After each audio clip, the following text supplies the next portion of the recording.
காங்கிரஸ் முக்கியத்துவம் எப்பொழுதும் குறையாது, யாரும் குறைக்க முடியாது.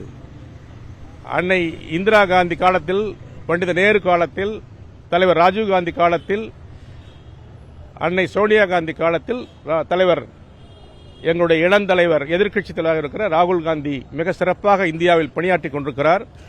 ராகுல் காந்தியுடைய கேள்விகளுக்கு பிரதமரால் பதில் சொல்ல முடியவில்லை. நாங்கள் உண்மையை பேசுகிறோம், பிஜேபி பொய்மையை பேசுகிறது. விரைவில் மக்கள் அதை உணர்வார்கள். எதிர்காலம் காங்கிரஸ் கையிலே வரும். தலைவர் ராகுல் காந்தி இந்தியாவுடைய பிரதமராக வருவார், இந்தியாவுக்கு நல்லாட்சி தருவார்.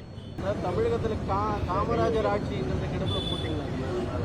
காமராஜர் ஆட்சி என்பது கனவு. அதை நிறைவேற்றுவதற்கு நாங்கள் பாடுபட்டுக் கொண்டிருக்கிறோம். கிடப்பில் எப்பொழுதும் போட முடியாது. காமராஜருடைய நல்லாட்சியை யார் வழங்கினாலும் அந்த ஆட்சியை நாங்கள் ஆதரிக்கிறோம்.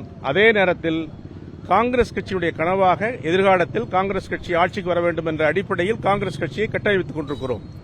அந்த அடிப்படையில் எங்கள் பணிகள் தொடர்ந்து நீடிக்கும், தொடர்ந்து வரும். 2026 கூட்டணி சம்பந்தமாக அகில இந்திய காங்கிரஸ் தான் முடிவு பண்ண முடியும். நாங்கள் ஒரு தேசிய கட்சி. தமிழ்நாட்டில் இப்பொழுது ஒரு நல்லாட்சி நடக்கிறது. எங்களுடைய ஆதரவோடும் எங்கள் கூட்டணியோடும் உள்ள ஒரு ஆட்சி நடக்கிறது. இந்த ஆட்சிக்கு நல்ல மக்கள் மதிப்பெண்கள் தருகிறார்கள். மத்திய அரசு பல்வேறு திட்டங்களில், பல்வேறு துறைகளில் தமிழக அரசு சிறந்து விளங்குவது அறிக்கை தருகிறார்கள். இதெல்லாம் நல்ல ஒரு வாய்ப்பு, தமிழ்நாட்டு மக்களுக்கு வாய்ப்பு. கடந்த அதிமுக ஆட்சியும் திராவிட முன்னேற்ற ஆட்சியை ஒப்பிட்டு பார்த்தால் உண்மை விளங்கும். தமிழ்நாட்டு மக்கள் அடைந்திருக்கிற நன்மைகள் தெரியும். இவையெல்லாம் தெரியப்பட வேண்டும். எங்கள் கூட்டணி அதை பற்றியெல்லாம் மக்களிடத்தை எடுத்து சொல்வோம்.